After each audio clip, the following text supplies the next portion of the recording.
శ్రీ మహాగణాధిపతయ నమః. ఐం మహాసరస్వత్యే నమః. శ్రీ లలితాంబికాదేవియే నమః. రాశిఫలాల కార్యక్రమములో భాగంగా తులారాశి వాళ్లకు ఈ జూన్ నెల అంతా కూడా ఎలా ఉంటుంది అంటే కొంతవరకు మేలుగా ఉంటుంది అని చెప్పవచ్చును.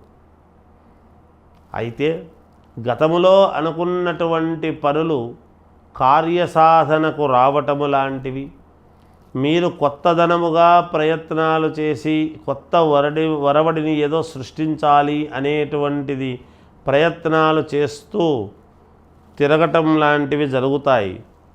శారీరకమైనటువంటి శ్రమతో కూడినటువంటి పనులు ఎక్కువగా చేయటం వలన సమయానికి భోజనము అనేటువంటిది లేకుండా పోయి ఆరోగ్యము మీద దెబ్బపడే అవకాశము ఉంటుంది. కొంచెము జాగ్రత్తగా చూసుకోండి. సమయానికి తిండి తినటం లాంటివి జరగాలి, చూసుకోండి. అంతేకాకుండా విదేశాలకు వెళ్ళాలి అనేటువంటి వాళ్ళు ఎవరైనా ఉంటే ప్రయత్నాలు మాత్రమే చేసుకోండి. తర్వాత మళ్ళీ మీకే అనుకూలపడుతుంది గాక. కొంతమంది వెంటనే వెళ్ళే అవకాశాలు వస్తాయి, రావని కాదు, వాళ్ళ లగ్నస్థితులను బట్టి అలా చేసుకోవాలి. అలాగే ఉద్యోగము చేసుకునేటువంటి వాళ్లకు అనూహ్యముగా స్థానచలనం అనేటువంటిది ఉండవచ్చును. కొన్ని దానివల్ల తద్వారా చిన్నపాటి సమస్యలు అనేటువంటివి పెళ్ళుబకడం లాంటివి జరుగుతాయి గాక. కనుక జాగ్రత్తగా ఉండండి. వాహన యోగము ఉన్నది.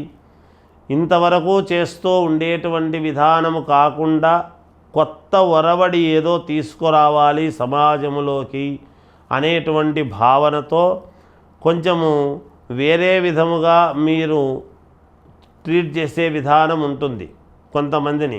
అలా అనుకుని ఎవరు మీకు మేలు చేస్తారు, ఎవరు మేలు చెయ్యరు అనేటువంటిది ఆలోచన చేసి వాళ్ళ దగ్గరవి కొన్ని పనులు సమకూర్చుకుంటారు గాక. ఏది ఏమైనా స్వచ్ఛతగా నిజాయితీగా మీరు చేసేటువంటి పనులకు ఎవరో ఒకరు తోడయ్యేటువంటి అవకాశము ఎక్కువగా ఉన్నది.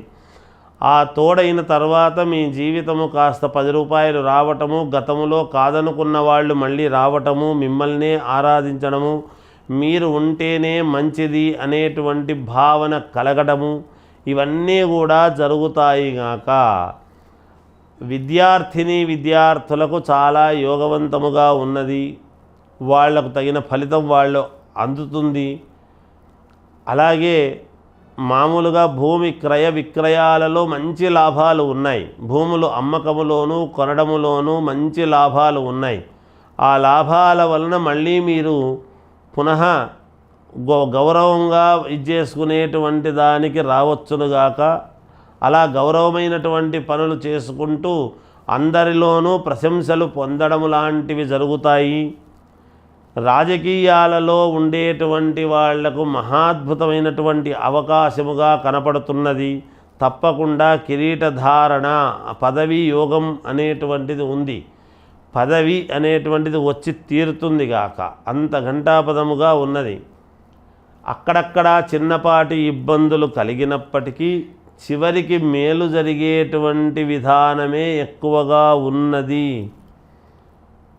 అంతేకాకుండా అప్పులు రుణాలు తీర్చుకోవాలి ఎలా అని మదనపడేటువంటి మీకు ఒక వ్యక్తి ఎవరో ఒకరు వచ్చి కాస్త ధన సహాయం అనేటువంటిది చేయడం జరుగుతుంది. ఏది ఏమైనా మీ భాగస్వామి, జీవిత భాగస్వామి యొక్క మాటలు వినండి, మేలు జరుగుతుంది. కులదైవాన్ని ఆరాధించండి, అంతకన్నా మేలు జరుగుతుంది గాక. కాబట్టి ఎవరు ఎక్కడా డీలా పడిపోవాల్సిన పనేమీ లేదు. వీళ్లకు కూడా వాహన యోగం అనేటువంటిది ఉన్నది. అట్లాగే గృహయోగము కూడా ఉన్నది. దూర ప్రయాణాలు అనేటువంటిది చేయవలసినటువంటి అవసరం ఏర్పడుతుంది. అట్లాగే ఆధ్యాత్మికమైనటువంటి చింతన ఏర్పడటం అనేటువంటిది కూడా ఉంది. ఆ ఆధ్యాత్మిక చింతనలో పాల్గొని మానసికమైనటువంటి సంతోషాన్ని పొందడం లాంటివి జరుగుతాయి గాక. ఇక మామూలుగా ఆభరణాలు కొనుక్కోవడం లాంటిది కానీ, అనూహ్యముగా డబ్బు ఖర్చు పెట్టడము కానీ ఇట్లాంటివి కూడా జరుగుతూ ఉంటాయి. కొంచెం మీకు అనుకూలమైనటువంటి నిర్ణయాలు మీరు తీసుకుంటే మీకే మేలు జరుగుతుంది కాక ఎక్కువ కాలహరణము చేయకుండా తొందరపాటుగా నిర్ణయాలు తీసుకోండి. ఈ మాసం అయితే మీకు కొంత అనుకూలముగానే ఉంది కాబట్టి ఎటువంటి ఇబ్బందులు ఉండవు అని తెలియజేస్తూ జయోస్తు. For more videos like this, subscribe Big TV channel.